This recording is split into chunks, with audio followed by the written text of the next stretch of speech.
All right, everyone, let us come to order. Are we good? Yep. We good? All right. So let me first make sure everybody's in the right place. This is a panel on discussing the furry fandom with non-furries. Everybody good?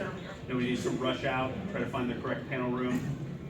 Okay, so my name is Wildcard. My real name is Trevor Hedberg, and I teach philosophy at the University of South Florida right now, believe it or not. So when I decided to get involved with the community, I thought, well, I'm not really going to make much of an effort to hide this because philosophers are already really weird anyway.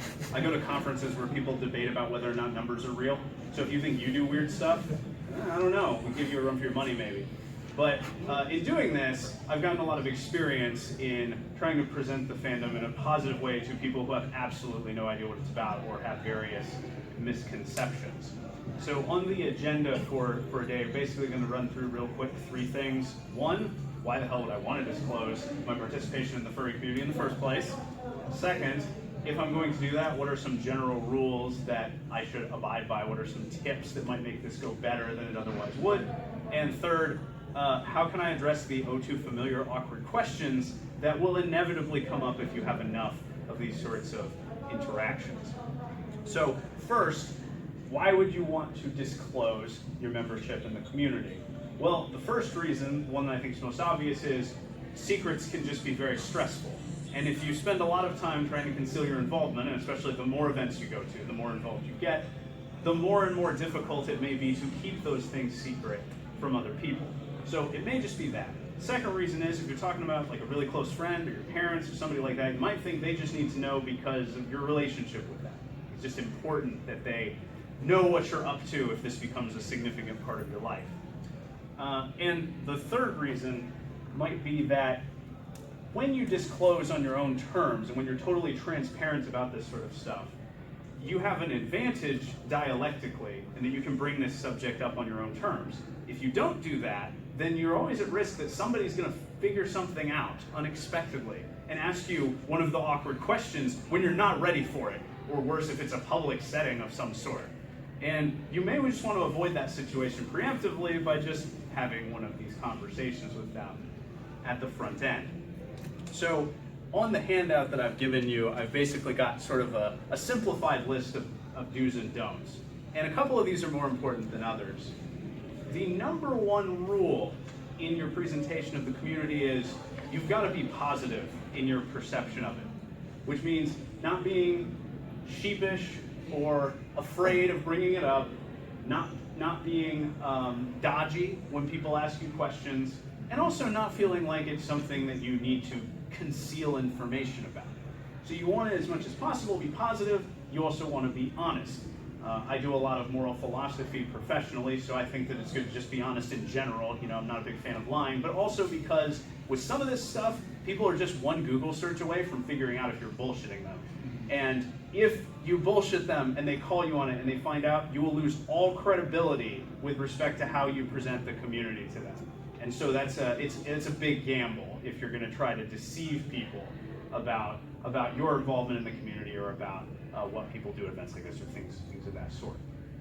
Another thing that I would strongly recommend, you want to convey to other people that this is a relatively low stakes conversation, whatever conversation you're having about the community, that it's not that big a deal.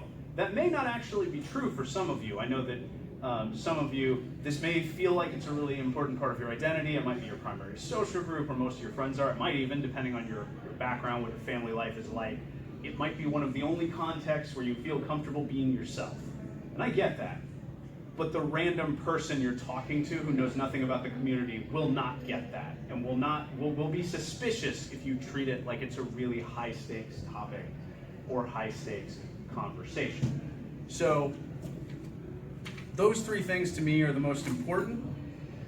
In the event that if somebody asks you something you just don't know, the best strategy is to try to redirect them to sources of information that are accurate. Do not try to just memorize a bunch of random statistics from firstscience.org and robotically repeat it to them. That's just going to make you come off as weird and inhuman.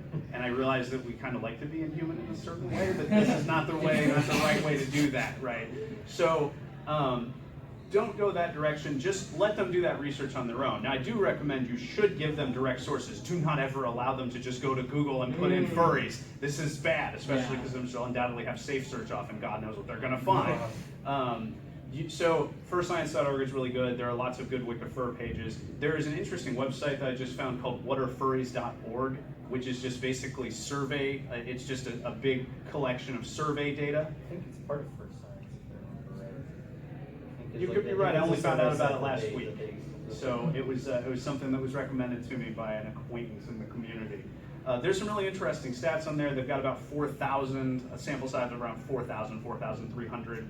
And they've just got a lot of interesting pieces of information about the community based on those sample results. Interestingly, I noted that one of the findings is that only 3.7% of that sample likes to talk openly about the furry community. So, wonder why that is. But lucky for you, I'm one of that 3.7%, so whatever. You know, at least for the next like 50 minutes, in decent hands, I hope. So, redirecting people to accurate sources of information is a good strategy if you get hit with information that you just don't know the answer to, or you're not sure exactly what to tell them, but you, again, want to be honest and don't want to deceive them. A lot of the things that these interactions involve, though, involve not doing things wrong. So, Nico, I will ask you to assist me for a couple quick demos. Last time I did audience participation, but it took too long and sucked up all the time at the end for Q&A. So Nico's going to assist me by essentially playing like the non-furry in the exchange, and he'll take on a few various roles, ask me a few questions, and I'll sort of give you examples of ways not to answer certain questions and ways that might work a little bit better. So you want to come up here? No, I think I'm good here. You just want to. He doesn't want to be on camera because he doesn't want anyone to know he's here. Last year people suggested that I film the presentation, so we'll see how this turns out. All right, so I've already run through the list. Pick any question. Well, I think a good one to start with is, what even is a furry? A lot of people aren't going to know. How many of you have gotten some permutation of this question from someone? Okay, so there are tons of ways you could go about answering this. The generic way would be to say, well, it's a fan of anthropomorphic animals. Not a good answer. Because what if he doesn't know what anthropomorphic means, right? Now you could dig yourself an even bigger hole too if you said something like, oh, well, we're fans of anthropomorphic animals. We make fursuits and, design personas. And so now you're just like, what the hell are you talking about? Like, I've never heard any of these words before. So you don't want to go that direction. You don't want to bog them down in fandom slang and terminology. What you want to do is try to articulate it using some kind of... You also don't want to have this reaction. Ask the question again. So what even is a furry? Well, look, lots of people think we're sexual deviants, but that's really not a representative aspect of the community. It's only like maybe 10% of us, maybe not even that. We really don't know. Please don't Google the term. You'll get lots of... everything's wrong. Don't do this. First of all, you're not even answering the question at that point.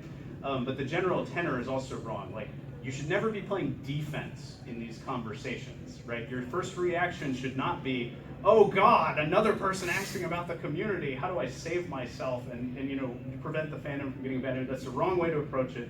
The better way is to just answer in simple terms and connect to something that whoever your interlocutor is, something that they can recognize or are familiar with.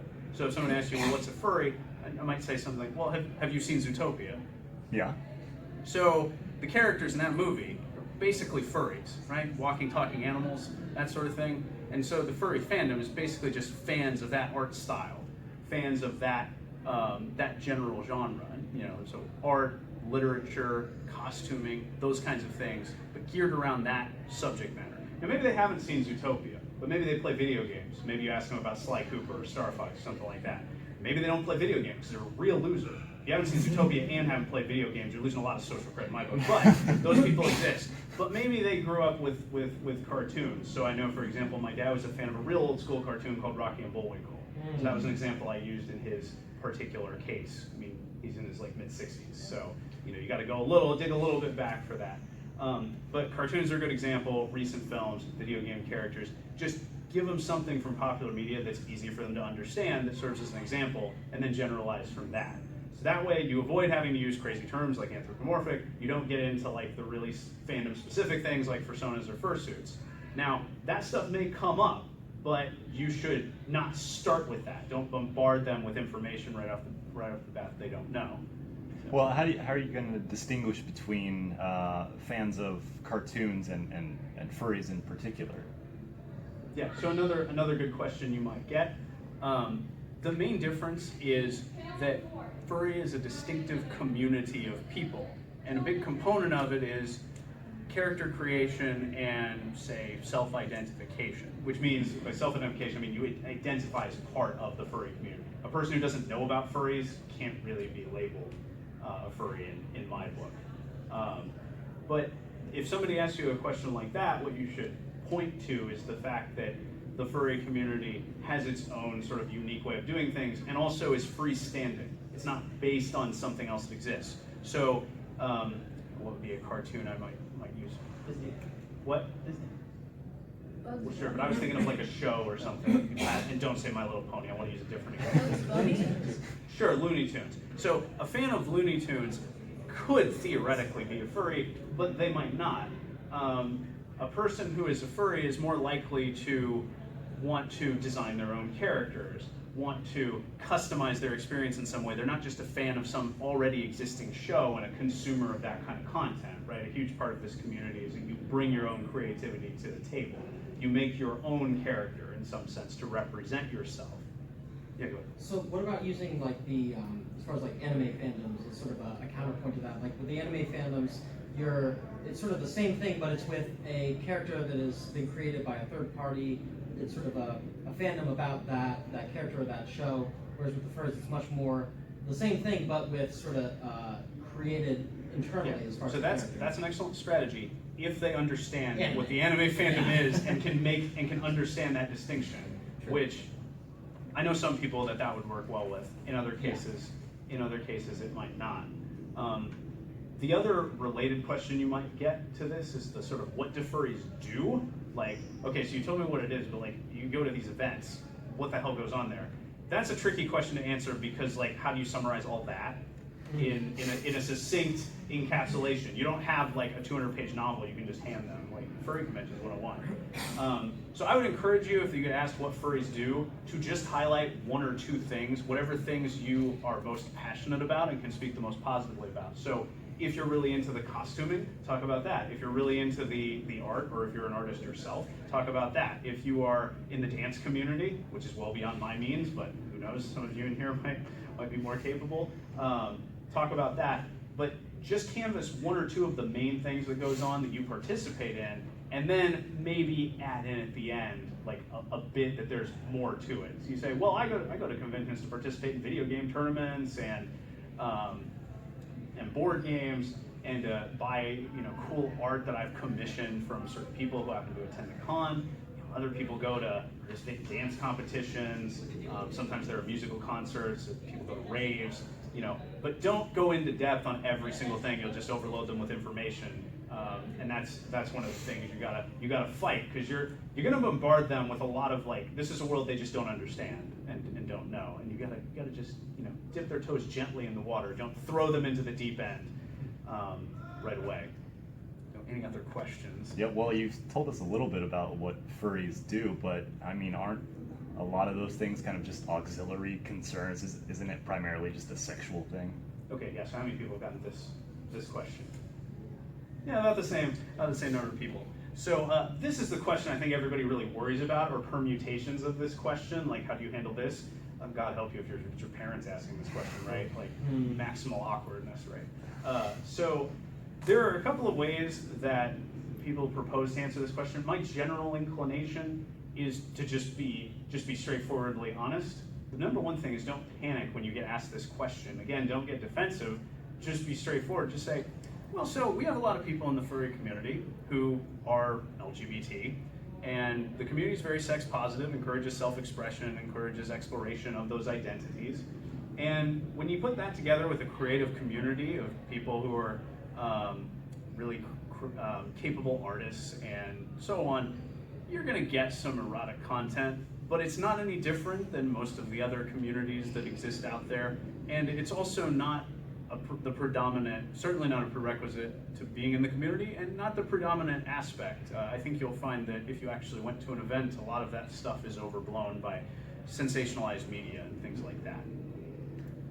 Oh, well, you say some, and it sounds like you're trying to downplay it a little bit, but you know, I know how to use the internet. I'm a savvy adult, right? I've seen pornography. I use Google without the safe search on.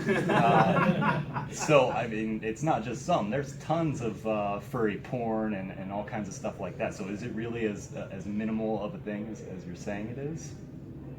So, look, I understand you can, I mean, I've been around the internet my fair share too. I found plenty of things I didn't want to see. Not limited to this community, just across the board. But we shouldn't draw hasty generalizations from just the fact that you can get on Google and find lots and lots of those images, right? The better way to do it is to look at what the community values. And if you survey furries and you see what they value, things like community, freedom of self-expression, socializing with friends, these things are all dramatically more important to anybody than any kind of sexual component. And so, is sex a component of the community? Yes, I would think it's a component of any community with lots and lots of people.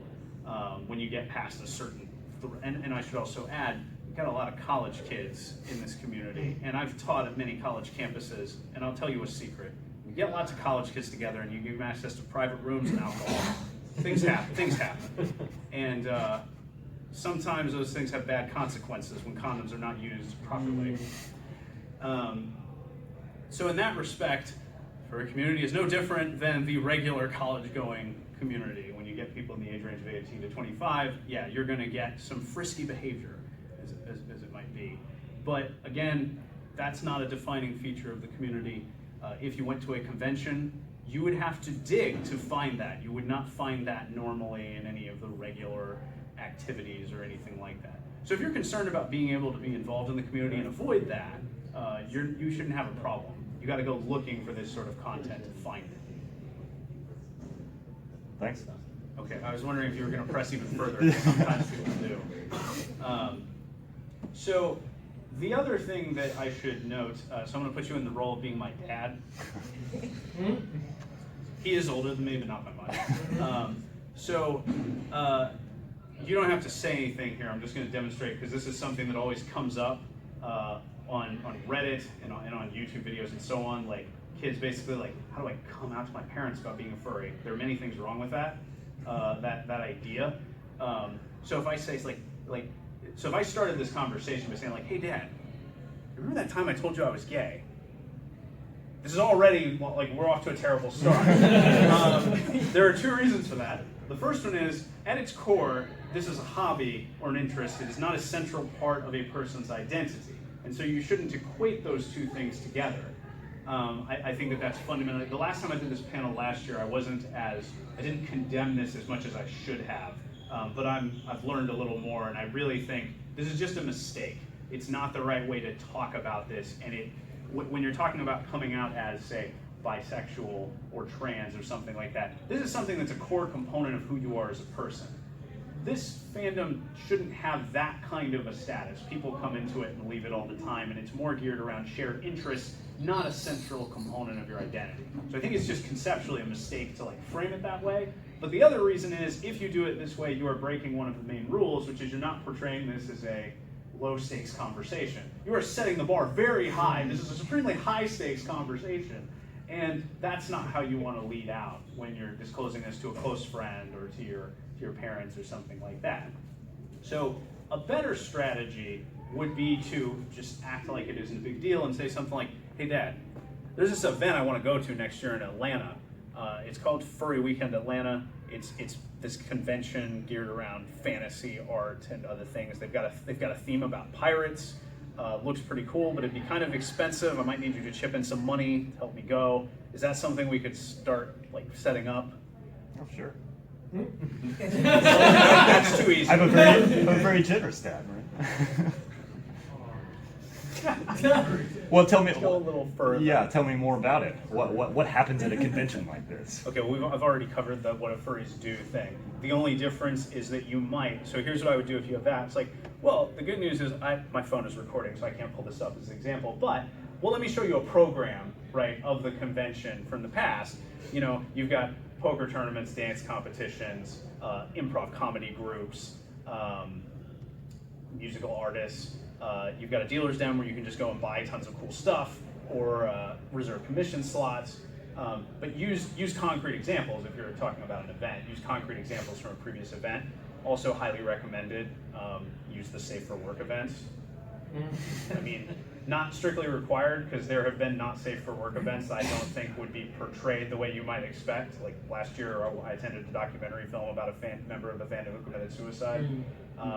That was clearly should have been an After Dark event, but is not what people would probably think of when they think of an After Dark event if they're outside the community.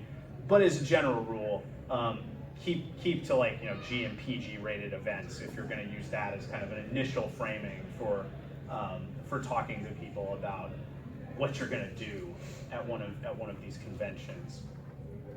And hopefully you have, now you may have a parent, it's at least conceivable that you have a parent who reacts by saying like, no, like, I know what these people are, I've seen them, like, you're not gonna go hang out with these freaks and weirdos or something like that. Overwhelmingly, I should mention, that is not the dominant reaction of regular people to this. Most people, the dominant reaction is just ignorance. They have absolutely no idea what the community is about. They don't even have the, I mean, occasionally you might get someone who has the shallow negative impression, like, oh yeah, I saw a CSI episode. But yes, I've had that happen several times. I know that's a cliched example, but there was one friend though who he said that, and I didn't respond to him, and then he said, is any of that accurate though? And I was like, no. Or, well, I didn't say that bluntly, but I said, no, not really. They were basically exploiting the fandom for shock value, and I gave them a more detailed explanation. So, but you still get people that their entire impression of, but the point is, some people are totally ignorant. Some people who do have negative impressions though, it's only been formed by one thing they've seen, and it's probably a very weak impression. It's something that they could easily be persuaded otherwise. Now, if you discover that the person is just totally unreasonable, doesn't care about any of the sources you send them to, doesn't care about your own account, most likely they're an online troll if you get this far. But in real life, I would say there does come a point where it's just not worth talking with people anymore, and that you shouldn't waste your energy on them. But I've literally never encountered someone who's that much of an asshole about this sort of thing. Your situation might be different. I recognize, like, I'm someone in his early 30s who has a PhD. That gives me a certain level of like credibility in my social circles that some of you may not have. I've also been teaching for almost 10 years, so I have a certain degree of experience with public speaking, and especially since I teach philosophy, explaining weird and complex things to, using ordinary language. So I get that that you may not be in that kind of situation, which is why, for those of you who still feel awkward just in general talking about the community, practice your pitch for the community. By which I mean, just go up to a friend and just, 90 seconds or so, just tell them how you would explain what furries are, what they do, just some kind of basic spiel. That sounds lame, and it kind of is, because public speaking is lame in many ways. But there's no substitute for practice. And in the event that you have no friends, I'm sorry, do it in front of a mirror. There's no substitute for just practicing this sort of stuff. To get you comfortable with addressing this kind of subject matter. There's always going to be a little bit of risk. There's always going to be some degree, like you can't guarantee that everyone you interact with is going to have a positive reaction. But I will also tell you that I don't think that should necessarily stop you, because it can also just be very fun and entertaining to see people's reactions to various things. So I posted a variety of photos from the first con I went to with no prompting, no context. So I had a picture of two fursuiters on either side of me, and we just standing like this, and I put the caption on Facebook, just your typical Friday afternoon. And someone responded, so many questions, and I responded to them saying, well, a good philosopher always leaves his audience with more questions. So, and I will tell you this, if you own it, people will generally give you the benefit of the doubt. It goes back to them being ignorant about the fandom. They're going to take their lead about the community from you. If you present it to them like, hey, this is cool, I don't care what other people think, like most people are just objectively wrong about the furry community, like it's awesome. If you present yourself that way and you have any social credibility with the person you're talking to, and they don't know much about the fandom, they're probably going to give you the benefit of the doubt. Now they may also still not totally understand it, and it may not be their thing, but that's just asking too much of ordinary people to convert them to the dark side. It's just asking too much. So that's not really something that I think we should expect of them or try to accomplish. But I also think by putting, in a sense, your best foot forward or your best paw forward, if we're with the nomenclature, if you do that, most people will give you the benefit of the doubt. Some people will just be genuinely curious and interested. And on those rare occasions when you encounter people who really do have negative reactions and you just don't seem like you can sway them, like, just don't worry about those people. It's not worth your time. So I think that more or less concludes what I have to say. I want to open up the floor for questions. So, yeah, you like, I was talking to my stepdad about a friend of mine that I had taken pictures of in suit. And he's like, what is he, some kind of mascot? And I tried to explain it, but he didn't get it. He was just like, he's just a mascot in a costume. So you wanted to... My friend actually wears his suit to work, well, partial to work, and he works at Waffle House, so... So... Where's the But, he just didn't get it. Yeah, so you want a way to explain the difference between a mascot costume and a fursuit? Yeah. Is what it sounds like. I would say the main difference is the customized element of it, right? A mascot is usually like a logo for some team or some other organization, whereas a fursuit is something that you've custom ordered, that's been custom designed for you as a person to represent yourself. You're not representing some organization or some team or university or whatever. It's unique to you. To me, that's what the main difference would be. But I can also see why some people would have a difficult time seeing what the difference is, because visually the things are very, very similar. Is it like, that also doesn't strike me as a super like high stakes problem though, right? Like, the person in question doesn't like hate mascots, do they? So. Yeah, I saw you next, sir. So. So I work in a tech startup, and some of the, I have a feeling that like some of the people already know what a furry is, because I have seen people use the term persona,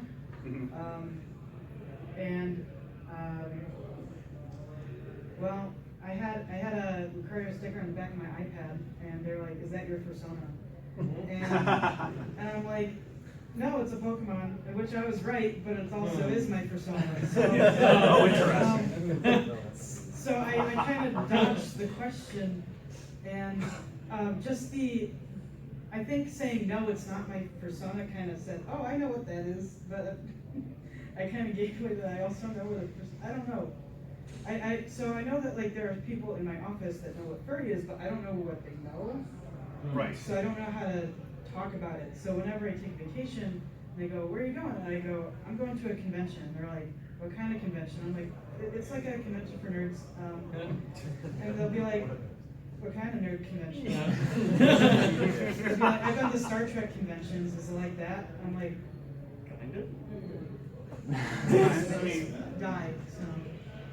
So I think this is up to you. No one, in my view, no one is obligated to, like, it's perfectly fine to keep your private life private if you want. Like, it's not like, I would encourage people who are on the fence to not be overly pessimistic about public reaction, because again, dominant reaction is ignorance. It'll be based on how you present it to other people.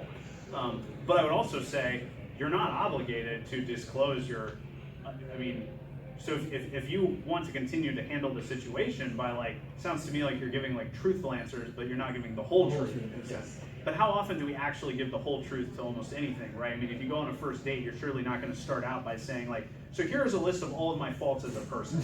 I'm a little bit too egotistical. I don't like it when people cook badly, so I hope you're a good cook. You wouldn't start out your first date that way, right?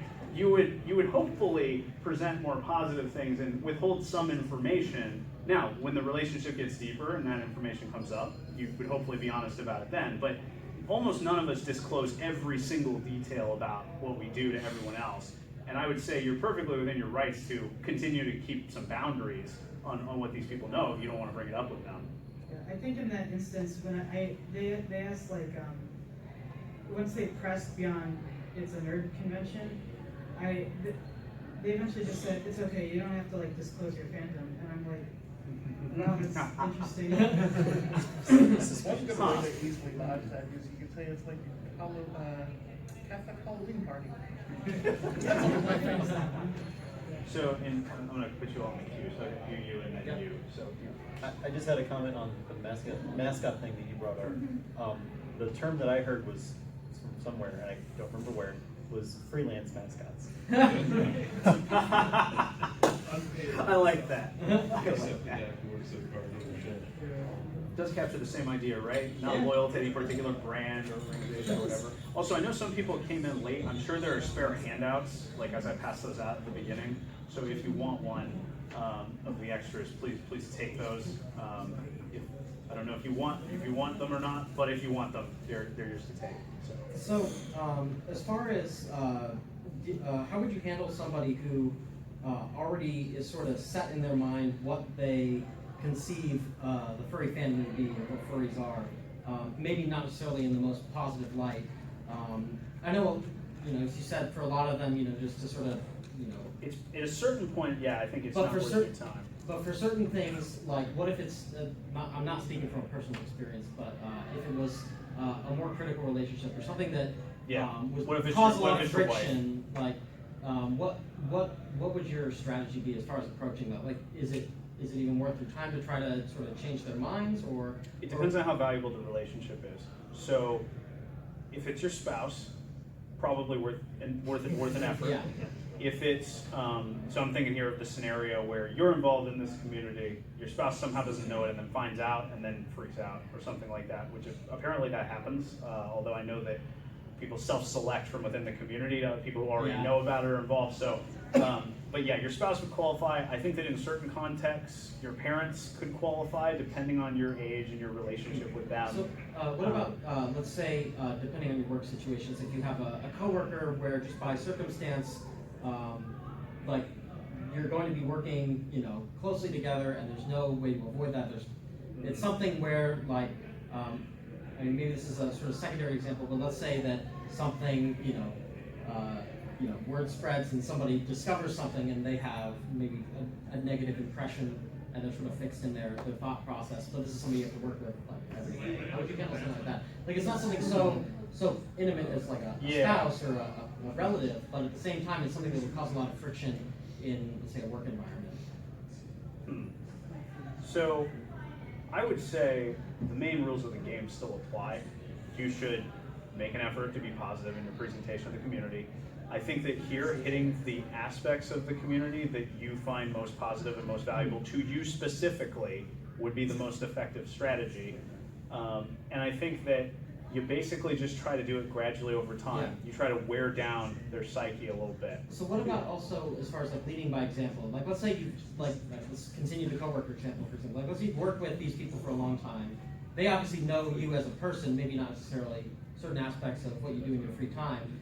But would it be at all valuable to lean on, like, hey, you know me, you know that I'm not like negative stereotype or whatever their preconception is. Yeah, so one thing that can definitely help you in this is if you're really good at what you do, if you command a certain level of social capital in your job or something like that, like if you were a badass at getting projects done and the kind of person that everyone wanted to work with, and then they find out that you're, I don't know, involved in the furry community, and for some reason that triggers some kind of weird, at least one person has a really negative reaction, you'll have more credibility with the people if you're good at what you do and if you command a certain level of respect with them. There's more of a conflict between what their perception of it is versus what you've demonstrated in that interpersonal interaction. And so then, like, sort of to play on that kind of cognitive dissonance, is that it can work. I mean, the general thing, if a person's got a really, really deep negative reaction to the community, number one thing you need to remember is this is going to take time. Yeah. So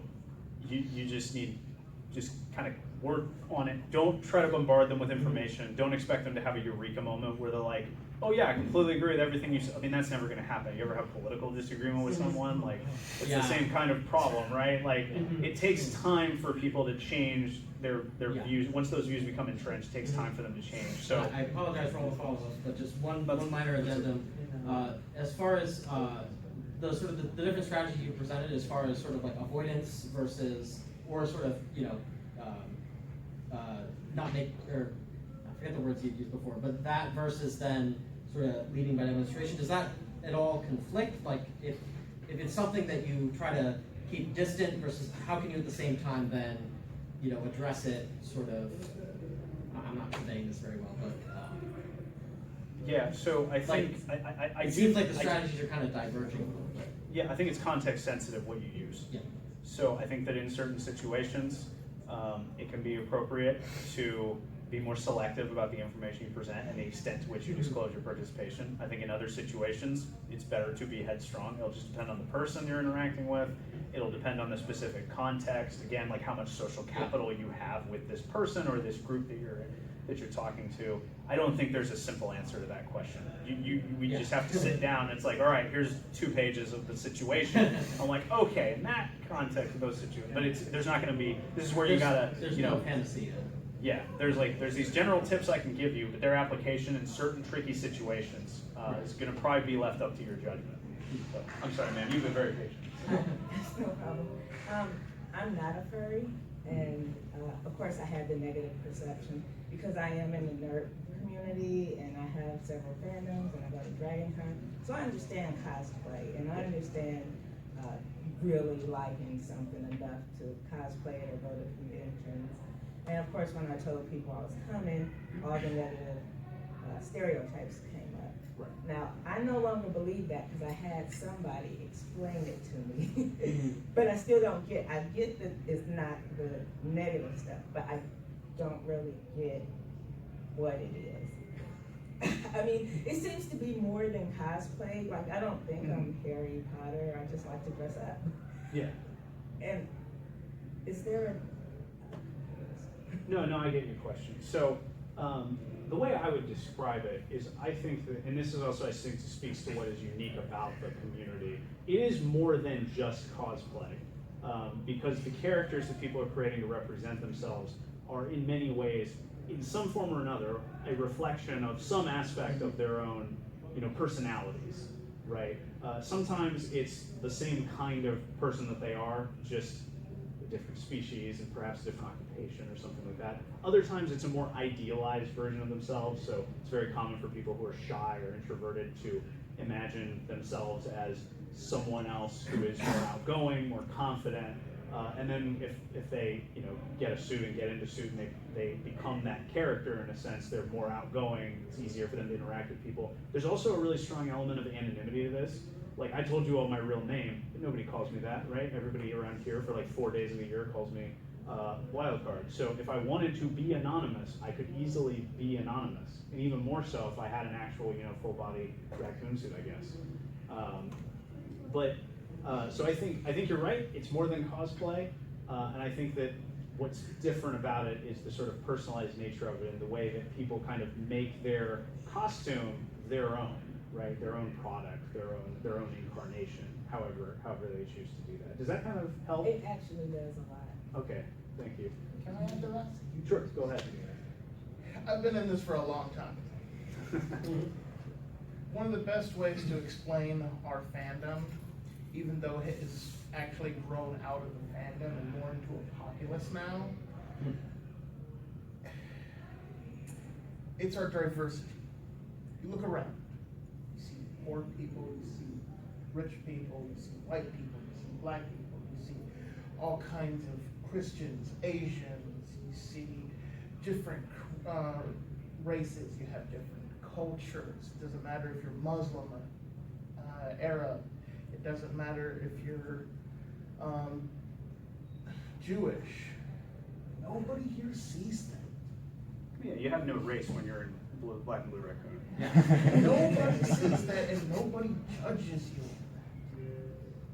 So I agree with you. This isn't necessarily, I wouldn't use that necessarily to describe what the furry community is, so to speak. No, but that's... I would say that's it's one of the core values. Yeah. Right, especially when it comes to LGBT plus identities, like a sort of having a safe and inclusive place. That's a lot of what people do to get away from that, is they use these costumes, these personas, to help them get away from that. Because a lot of us, whether we accept it or not, we're outcasts. I think that varies depending on personal situations. Like, I know I've known a lot of people who were like, the popular kid in school and then discovered the fandom. No, like I said, And they Right. thought this is the greatest thing in the world. And then there were other people that I know from the fandom who were very, sort of isolated as far as, Yeah, I growing think a up. better way to put it would be, I definitely think that the fandom is very welcoming to like people in the fandom do not care about what your social status is in the real world, so to Yeah. speak, right? Everybody, when you enter in here and you make your own character, like you're kind of back on equal footing. Yeah. Equal pawing. I don't know what the equivalent of that is. But yeah, so definitely agree that this is like a central community value and it's very important.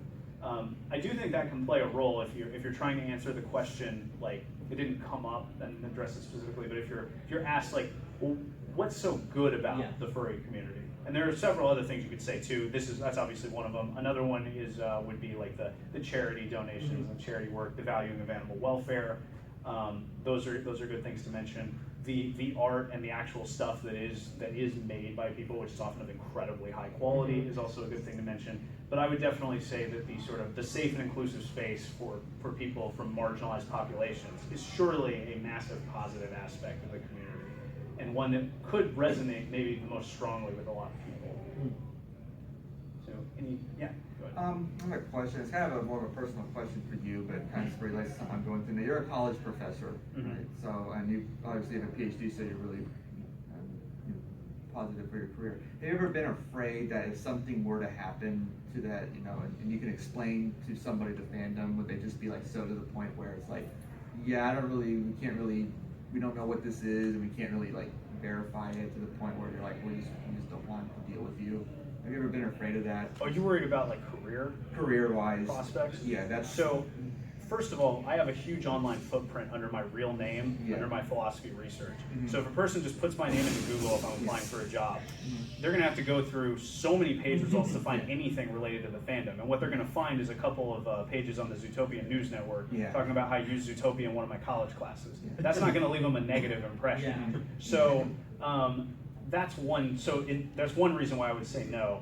The other reason is, I wasn't joking earlier when I said philosophers are into weird stuff. I'm Facebook friends with a lot of these people. I see what they post, and I don't know any of them who are posting like some of the stuff I post from cons, but like my department chair at USF has tons and tons of Star Trek memorabilia in his office. Never asked him about it, but I think that at least in academic philosophy, that's a group of people that are naturally a little bit unusual.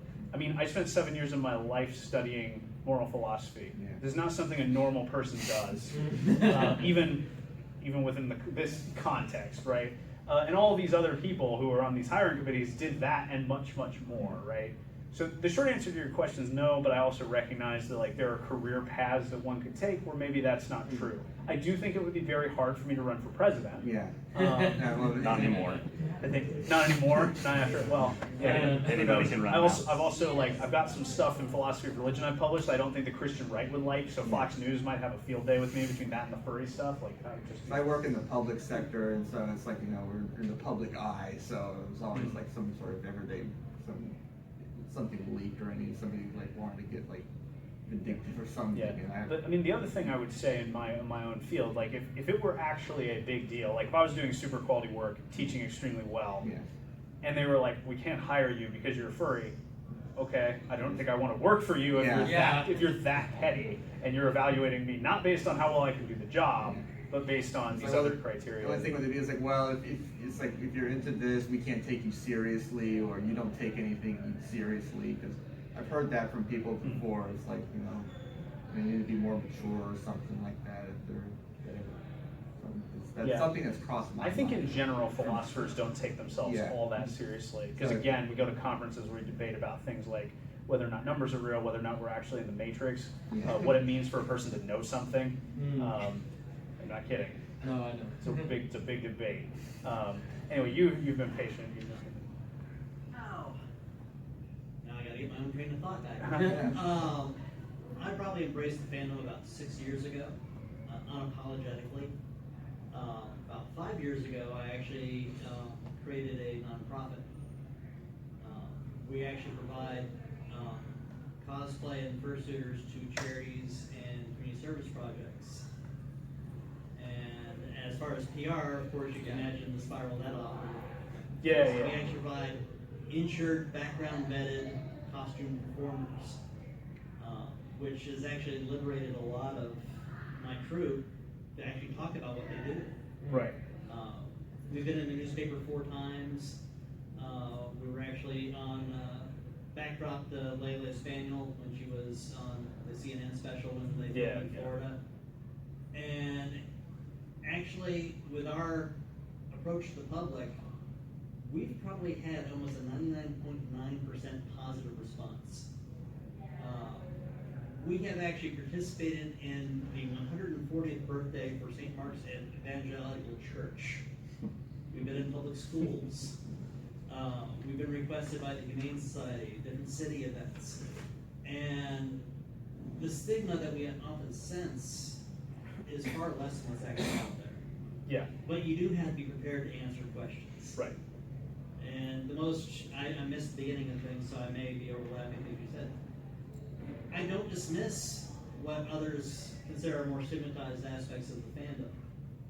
But I point out that every fandom has them. You were talking about earlier about larger factors of how to explain things. Football. Football's got a lot of fans.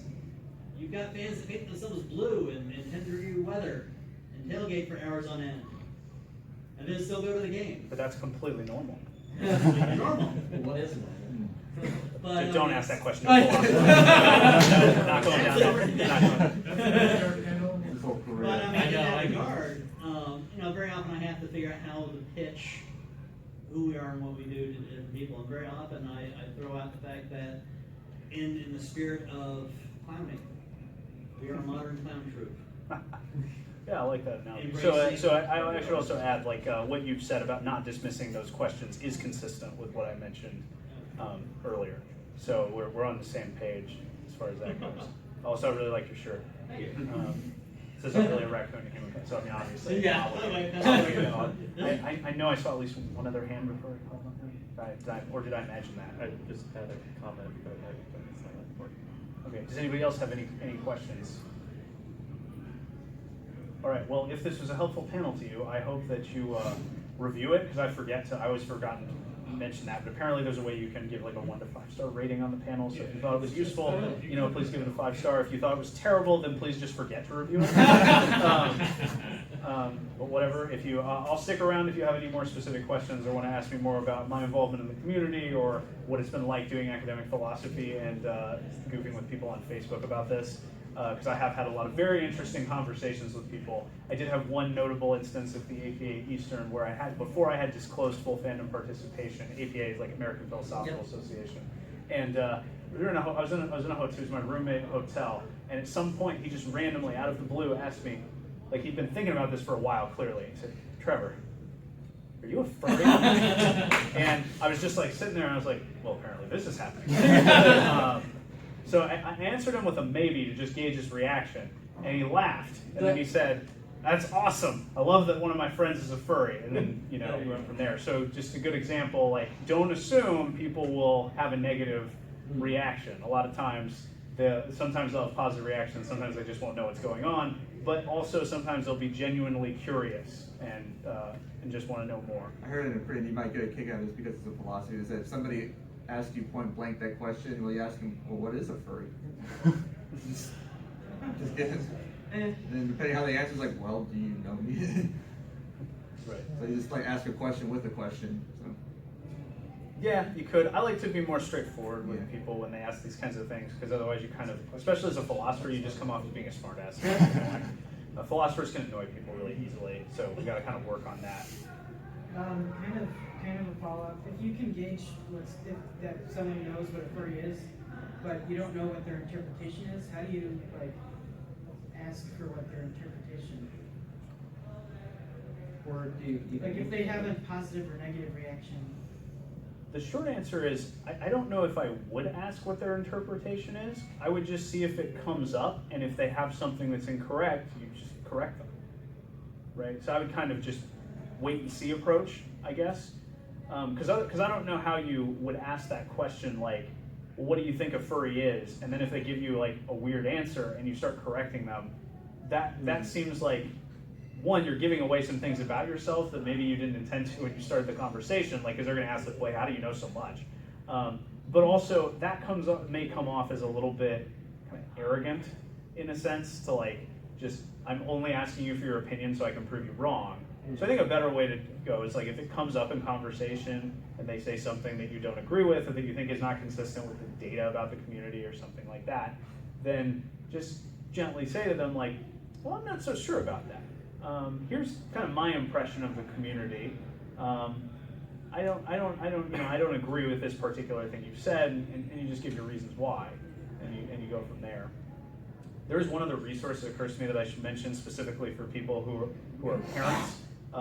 There's evidently a YouTube channel called Moms of Furries, which is by two moms of furries.